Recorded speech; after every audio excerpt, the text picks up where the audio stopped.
Bienvenue dans un nouvel épisode Café Papote, le format plus spontané du podcast S'élever en même temps que son enfant. Moi, c'est Maude, coach spécialisée en parentalité bienveillante, mais surtout maman de 3 enfants. J'aide les parents à retrouver confiance en eux, à poser un cadre clair sans avoir besoin de crier et à retrouver une véritable harmonie en famille. Ensemble, on grandit avec nos enfants parce qu'on apprend autant qu'eux à leur côté. Dans les épisodes Café Papote, pas de script, juste mes réflexions, mon micro et toi. On parle parentalité, émotions, ratés du quotidien, prise de conscience et petites victoires, comme une discussion entre amis autour d'une bonne boisson chaude. Tu te sers une tasse ? C'est parti pour l'épisode du jour. Hey, salut! Je suis contente de te retrouver aujourd'hui pour un nouvel épisode. Un épisode où on va parler du lien avec notre enfant. Parce que finalement, c'est au cœur même de notre souhait d'une parentalité plus consciente, une parentalité positive, bienveillante, quel que soit le nom qu'on lui donne. Le but qu'on a derrière, c'est effectivement de construire un lien qui soit sain, solide, beau avec notre enfant. Donc c'est vraiment cette motivation-là que l'on a derrière, c'est de pouvoir créer du lien avec notre enfant. Mais très souvent, inconsciemment, ça nous paraît on ne peut plus logique et automatique qu'on va avoir un lien avec notre enfant. Et pourtant, en réalité, le lien avec ton enfant, ce n'est pas aussi inné, ce n'est pas aussi automatique qu'on le pense. Parce que, en réalité, le lien qu'on peut avoir avec une autre personne, que ce soit ton enfant, c'est ce dont on parle aujourd'hui, c'est finalement exactement la même chose que d'avoir un lien avec une autre personne, ton ou ta conjointe, ta collègue, ta famille, tes amis. En fait, le lien, c'est par nature ce qui relie 2 personnes, une relation. Et une relation, eh bien, ça se construit à 2, ça s'entretient, ça se cultive. Je pense que ça peut te sembler tout à fait logique si je te parle d'une relation amoureuse, qu'effectivement, ça se construit, ça se bâtit, ça s'entretient. Cette fameuse flamme qu'il faut entretenir, entre guillemets. Eh bien, finalement, ce que je voudrais te faire prendre conscience à travers cet épisode, c'est que le lien avec ton enfant, c'est exactement la même chose. C'est un lien qu'il faut construire, c'est un lien qu'il faut nourrir, des 2 côtés. Alors, bien entendu, notre enfant, d'autant plus s'il est jeune, va apprendre lui aussi à le nourrir. Donc c'est à nous, en tant que parents, encore une fois, d'incarner et de venir le nourrir. Et c'est un petit peu ce que je vais te partager. Je vais te donner 3 clés dans cet épisode pour comment faire en sorte pour venir construire, pour venir nourrir ce lien avec ton enfant et avoir un lien de qualité. Parce qu'encore une fois, on entend souvent dire que la relation avec notre enfant, c'est quelque chose d'instinctif, c'est quelque chose de naturel. Mais tu le comprends quand je te fais ce parallèle avec une relation amoureuse, tu le comprends qu'en réalité, une relation, ça se construit, ça se bâtit. Donc oui, en tant que parent, on a aussi des choses à faire pour nourrir, pour améliorer, pour consolider le lien avec notre enfant. La première clé que je souhaite te partager, j'en ai déjà un petit peu parlé, mais là je vais vraiment te le mettre à plus B si tu veux vraiment. La clé numéro 1 pour construire, pour nourrir le lien avec notre enfant, eh bien c'est d'entrer dans le monde de notre enfant. C'est ce que je disais, une relation, ça s'entretient. Donc vraiment, c'est de faire l'effort d'essayer de comprendre l'univers de notre enfant. Qu'est-ce qui le passionne ? Quand il est petit, ça va peut-être être Choupi, Pat Patrouille, Bluet ou autre. C'est effectivement de s'intéresser. Alors je vais te dire, quand notre enfant est vraiment jeune, c'est presque naturel pour nous de nous y intéresser parce que on veut savoir, on veut un petit peu s'assurer que ce qu'il regarde, ce avec quoi il joue est adapté à son âge, que ça puisse lui apporter quelque chose. Mais en fait, on a tendance à l'oublier aussi au fur et à mesure que notre enfant grandit. Et pourtant, c'est vraiment crucial si on veut maintenir le lien avec notre enfant. Je vois trop de gens autour de moi, et même que je ne connais pas spécialement, cette période critique qui est la préadolescence, l'adolescence, où il y a une espèce de rupture entre le parent et son enfant. Eh bien, en fait, on a notre part de responsabilité en tant que parent dans cette rupture. Parce que c'est pas parce que on n'a pas le même langage que notre enfant, c'est pas parce que on n'a pas les mêmes centres d'intérêt que notre enfant qu'on ne doit pas faire l'effort d'essayer de comprendre leur monde. Si on veut maintenir le lien, on doit nourrir le lien et donc s'intéresser à ce qui motive, ce qui intéresse nos enfants. Je vais pas te mentir, hein. Moi, quand Chocapic, 12 ans au moment où j'enregistre, me parle avec des mots comme « Ah, mais je suis spawn », je ne comprends pas un mot de ce qu'il me raconte. Alors mon fils est notamment très passionné de tout ce qui est jeux vidéo. Donc il y a tout un vocabulaire qui est autour de ce monde-là. Et en fait, moi je suis vraiment très très loin. Même son père joue à des jeux vidéo mais qui n'ont rien à voir. Mon mari ne joue pas sur des consoles ou autres, il joue sur son téléphone. Donc ce ne sont même pas des jeux vidéo, si tu veux. Voilà, parents peuvent partager cette passion effectivement de jouer ensemble à des jeux en ligne, à des jeux sur console ou autres. Pour le coup, c'est pas notre cas, tu vois. Moi, les jeux vidéo, ça me passe, mais alors complètement au-dessus.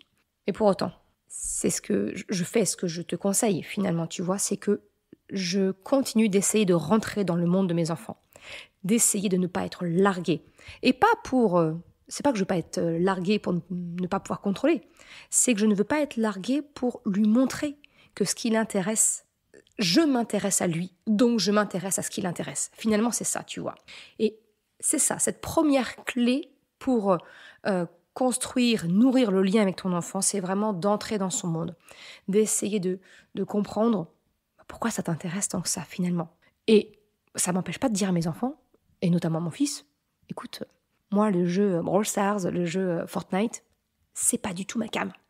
C'est pas mon truc. Mais pour autant, quand il m'en parle, je vais pas l'envoyer bouler en lui disant « Non, mais écoute, tu me parles un langage que je comprends pas, je sais pas de qui je parle. » Il me parle de ces youtubeurs qu'il aime bien, voilà. Il suit certaines équipes, a priori, qui existent dans ce jeu. Il m'en parle. Je m'y intéresse parce que déjà, je veux savoir un petit peu ce qu'il suit. Il n'a pas accès aux réseaux sociaux, mais YouTube, YouTube est très ouvert, donc je garde un œil aussi. Et voilà, et donc j'entends parler de, par exemple, Zfar, Avoc, où il a acheté pour son anniversaire, il a commandé un t-shirt de cette équipe-là parce qu'il la soutient, il l'aime. J'apprends, je m'intéresse, je le laisse me parler. Quand il me parle de ces fameux, un vocabulaire que je ne comprends absolument pas, je ne laisse pas passer. Je dis, attends, tu te spawns, je comprends pas, ça veut dire quoi, tu te spawns? De ce que je comprends, ça veut dire qu'en fait, il atterrit sur une carte, il atterrit sur un lieu. Voilà, spawn, a priori, ça veut dire atterrir. Ce que je veux dire par là, c'est que la clé numéro 1, on entre dans le monde de notre enfant. C'est pas parce que ça ne nous intéresse pas qu'on ferme la porte. Parce que sinon, c'est aussi à notre enfant qu'on ferme la porte. Et après, on ne pourra pas dire que notre enfant s'est enfermé dans sa bulle ou autre. C'est de notre responsabilité. Ça fait partie, selon moi, de notre job de parent. Eh bien, de s'intéresser, tout simplement, à ce qui les passionne. Ma fille, tu vois, c'est l'équitation. Donc, ça va être des jeux vidéo en lien avec l'équitation. J'ai essayé. Je suis un peu plus ouverte, on va dire, à l'équitation qu'à Fortnite et Brawl Stars. Donc, j'ai essayé les jeux auxquels elle veut jouer. Il se trouve que je suis très très sensible, j'ai très vite le mal des transports en regardant des vidéos qui bougent. Donc ce genre de jeu, je ne peux pas faire et j'ai très vite abandonné. Mais encore une fois, je m'y intéresse. Ça, c'est la première clé que je voulais te partager. C'est pense, est-ce que je nourris le lien avec mon enfant? Est-ce que, même si je n'y ai pas d'intérêt, est-ce que pour lui, parce que je l'aime lui, parce que je veux lui montrer qu'il est important à mes yeux, je peux faire l'effort de m'intéresser, d'ouvrir mon esprit à découvrir qu'est-ce qu'il aime, pourquoi il aime ça, et voilà, et rentrer un petit peu dans son monde. Ça, c'est la première clé. La deuxième clé que je voulais te partager, c'est de valoriser ce que notre enfant aime. Ce que je veux dire par là, c'est que j'entends, encore une fois, souvent des adultes dire « Non, mais là, ton jeu débile, là, ça sert à rien », ou tu vois, un petit peu ce genre de phrase qui finalement dénigre les passions de l'enfant, ce qui intéresse notre adolescent ou autre. Là, effectivement, je te parle, peut-être que tu ne te sens pas concerné parce que je te parle de préadolescents, d'adolescents, de jeux vidéo, mais ça vient très vite, déjà, première chose. Et que c'est de garder à l'esprit ces clés-là, parce que la déconnexion avec notre enfant peut être très rapide, sans qu'on s'en rende compte. Et que, effectivement, cette période préadolescence, adolescence, c'est là où il peut y avoir une scission. Et finalement, si on prend l'habitude, avec un enfant très jeune, de s'intéresser à son monde, d'essayer de comprendre, c'est une très bonne habitude prise, si tu veux, pour maintenir le lien, même à cette période où effectivement, il peut y avoir de la distance, et il y aura de la distance. Attention, je ne dis pas que ça annulera la distance, parce que cette distance aussi à l'adolescence, elle est nécessaire. Ça fait partie du processus psychologique, du développement psychologique de l'enfant, de l'adolescent, de se détacher de ses parents, de faire ses propres choix, de s'affirmer. Enfin, c'est une phase d'affirmation aussi très forte, un peu comme ce que tu as connu peut-être vers 2-4 ans, tu vois, ce qu'on appelle le Terrible 2 ou le Fucking 4. Tout ça, finalement, quel que soit l'âge, ça reste des phases d'affirmation. Donc, c'est de donner de la liberté à notre enfant pour exprimer ses goûts, ses couleurs, c'est ce qu'il aime, voilà. Et c'est de s'y intéresser, de lui montrer que on s'intéresse à lui, donc on s'intéresse à ce qu'il aime. Et donc, de ne pas dévaloriser ce qu'il aime. Au contraire, de le valoriser. Petit exemple que je peux te donner, c'est là dernièrement, ça va lier... Ouais, attends, je vais reprendre et je vais te partager ma 3e clé. Et je vais te combiner les deux, tu vas comprendre où je veux en venir. La 3e clé, c'est ce que je t'ai dit en introduction. C'est de finalement percevoir la relation avec notre enfant, le lien qu'on a avec lui, comme une relation vivante. Donc, il y a besoin de cultiver ça. Il y a besoin d'apporter du renouveau, d'apporter, de la même façon que pour une plante, tu vas apporter de l'engrais, tu vas apporter de l'eau, tu vas la rempoter. Eh bien, la relation avec notre enfant, c'est exactement la même chose. On va venir nourrir la relation parce que c'est quelque chose de vivant. Donc, ça veut dire s'élever en même temps que son enfant. Ça veut dire grandir avec lui. Ça veut dire le suivre finalement. Et donc, le lien que je voulais te donner, l'expérience que je viens de faire, c'est que au moment où j'enregistre l'épisode, la rentrée n'est pas très très loin. Et mon fils est donc au collège.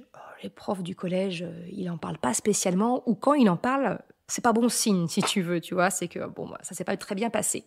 Et il est rentré, après ses premiers jours de rentrée, il est rentré en me disant « Waouh, mais la prof d'anglais, elle est trop cool !» J'ai dit, tiens, voilà, il en parle d'une manière dithyrambique, il en parle d'une manière...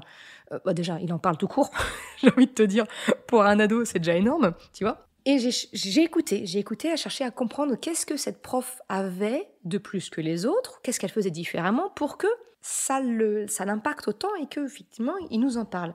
Et donc, il nous expliquait que la salle d'anglais, elle l'avait décorée vraiment d'une manière super. Elle avait mis plein de posters, des séries actuelles que les ados regardent, genre Stranger Things, Mercredi, Arcane, enfin voilà, il y a plein de séries que les ados parlent entre eux au collège. Et en fait, elle a décoré sa classe avec des posters au goût des élèves, finalement. Et j'ai trouvé ça hyper intéressant. Première note positive, si tu veux, c'est qu'elle a créé un environnement où elle s'est adaptée au public. Ce que je veux dire par là, c'est que ce que je suis en train de te parler sur le lien avec ton enfant, comment le nourrir, eh bien elle a même réussi à faire ça, comment nourrir le lien qu'elle peut avoir avec ses élèves, en entrant dans leur monde. Ok, vous aimez toutes les séries Netflix et autres qui passent actuellement, eh bien je vais créer un environnement de travail qui y correspond pour que vous vous y sentez bien. J'ai trouvé ça hyper intelligent. Et du coup, j'ai compris pourquoi mon fils était aussi emballé par cette prof d'anglais, par ce cours d'anglais. Et deuxième chose qu'elle a mis en place, c'est qu'elle a demandé aux élèves de faire la page de garde. Comme d'habitude, j'ai envie de te dire, tous les profs demandent aux élèves de faire la page de garde des cahiers. Mais elle leur a demandé, écoutez, le premier devoir que je vous demande, c'est de vous créer une page de garde, de la décorer par tous les moyens que vous voulez. Mais je ne veux pas simplement nom, prénom, classe, année scolaire et matière. Je veux que vous la décoriez parce qu'elle a expliqué, en fait, son but à elle, c'était que les enfants aient envie de prendre leur cahier, que leur cahier d'anglais leur donne envie d'être ouvert. Et encore une fois, tu vois comment elle arrive à nourrir le lien. Elle dit, ok, elle est en train, finalement, tu vois ce qu'elle fait par cette façon-là de faire, finalement, c'est d'une part, elle vient nourrir le lien entre elle et ses élèves, en se montrant super cool. Elle nourrit aussi le lien entre l'élève et son cahier de leçons, pour leur donner envie. Et en plus, elle active un levier de motivation interne des enfants. Je t'en ai déjà expliqué dans plusieurs épisodes. J'essaierai de te mettre un lien dans la description si tu veux aller un peu plus loin sur le moteur de la motivation interne. C'est aussi tout un module complet de la formation s'élever en même temps que son enfant. Comment détecter un moteur de motivation interne, comment l'activer chez notre enfant, pour avoir une coopération naturelle et volontaire, tu vois. Mais à travers cette couverture qui plaît aux enfants, qui leur donne envie, ils vont pas être rebutés d'ouvrir leur cahier. Tu vois ce que je veux dire? Donc là encore, elle arrive à nourrir finalement le lien avec les élèves. Et ça a été un peu plus loin cette histoire. C'est que pour le coup, Choc-à-Pic n'est pas créatif. En tout cas, il se juge non créatif. C'est pas un enfant qui va dessiner. C'est pas, contrairement à mes 2 autres enfants, effectivement, c'est pas lui qui va gribouiller sur un cahier et dessiner. C'est pas son truc. Et donc, il s'est trouvé un petit peu paralysé. L'effet positif du truc s'est trouvé annulé parce qu'il me disait, mais maman, j'ai aucune idée. Je vais faire un drapeau anglais, mais bon, voilà. Et je me suis dit, attends. On va venir combiner les choses. C'est-à-dire que je connais mon fils. Je sais que tout ce qu'il aime, c'est tout ce qui est lié aux écrans. Le monde des jeux vidéo, commence un petit peu à s'intéresser au montage des vidéos, ce genre de choses. Et j'ai un outil, une application graphique pour mon travail, qui s'appelle Canva. Je ne sais pas si tu connais. Tu peux créer plein de choses avec ça, si tu veux. C'est vraiment du graphisme pur. Et j'ai dit, écoute, avec Canva, on peut créer quelque chose. Et dans l'idéal, t'aimerais quoi? Elle a mis un poster d'Homer Simpson dans la classe. J'aimerais bien Homer Simpson avec un drapeau anglais, tu vois. J'ai dit, écoute, on peut faire ça. Et donc, je lui ai montré mon outil. Je lui ai expliqué comment fonctionnait le système de calque. Donc, c'est-à-dire qu'on peut mettre un dessin par-dessus l'autre et créer un univers imaginaire. Et je vais te mettre tous les épisodes de podcast sont retranscrits en article de blog. Dans l'article de blog, je te montrerai le rendu de ce qu'on a créé ensemble. Et alors là, ça a fait boum dans son cerveau, mon fils. Parce que d'un truc qui aurait pu le bloquer, finalement, le côté créatif, je suis rentrée dans son monde. J'ai valorisé l'approche de sa prof. J'ai atténué son aspect négatif sur le fait « je suis pas créatif ». Et je lui ai montré qu'en fait, il n'était pas créatif avec ses doigts et un crayon, mais que si je lui mets une souris entre les mains et un outil assez puissant entre les mains, et d'ailleurs qui existe tout à fait en version gratuite, il arrive à faire des choses extraordinaires. Et donc, on a fait une page de garde avec Homer Simpson, avec un drapeau anglais sur son polo, devant une cabine téléphonique anglaise, avec un petit corgi qui lui fait pipi sur ses chaussures, tu vois. Il est hyper fan de sa page de garde. Ça a fait son petit effet aussi en cours. Il était très content. Ce que je veux dire par là, c'est pas pour t'expliquer finalement, même si je suis très fière de ce moment partagé avec mon fils et de ce qu'on a fait, c'est de te montrer que finalement, je te montre par A plus B que quand on rentre dans le monde des enfants, leur monde à eux, qu'on valorise ce qu'ils aiment et qu'on vient nourrir la relation, c'est tout bénef pour tout le monde. Donc vraiment, j'arrive à la fin de cet épisode, les 3 clés pour créer du lien avec ton enfant et surtout nourrir ce lien avec ton enfant pour espérer le renforcer et qu'il soit à l'épreuve des grands changements qui vont arriver, à savoir la préadolescence et l'adolescence. Ces 3 clés, c'est d'entrer dans le monde de notre enfant, même si c'est pas le nôtre. C'est de valoriser ce que nos enfants aiment. C'est à partir du moment où si on s'intéresse à notre enfant, alors on s'intéresse à ce qui l'intéresse lui. Et c'est de garder en tête que la relation avec notre enfant n'est pas quelque chose d'acquis, n'est pas quelque chose d'inné, de naturel. C'est quelque chose de vivant. Une relation, c'est vivant. Ça se tricote des 2 côtés. Donc effectivement, un enfant, un adolescent, va être plus à même lui aussi de tricoter le lien avec le parent. Mais faut-il encore que nous, en tant que parents, on incarne ce côté actif dans la relation, de montrer qu'on construit la relation de notre côté pour espérer que notre enfant lui aussi soit actif et fasse aussi l'effort, j'ai envie de dire, mais fasse aussi le geste de nourrir la relation avec nous. On ne peut pas simplement attendre passivement que nos enfants doivent nous aimer parce que c'est un dû, parce qu'on est leurs parents. Non, c'est une relation vivante.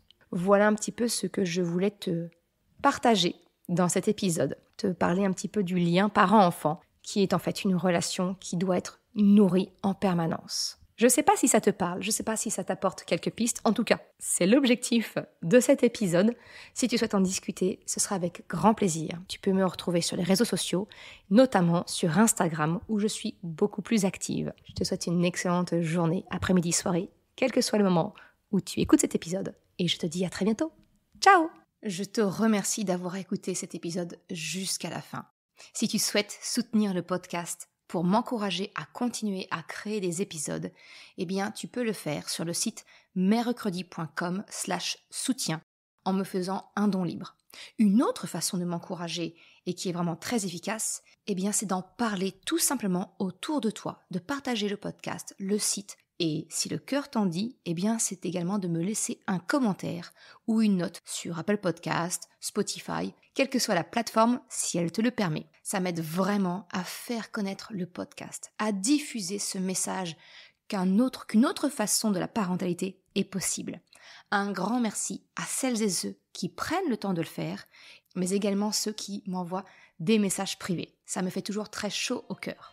Je te souhaite une excellente journée, après-midi, soirée, quel que soit le moment où tu écoutes, et je te dis à très bientôt pour un nouvel épisode.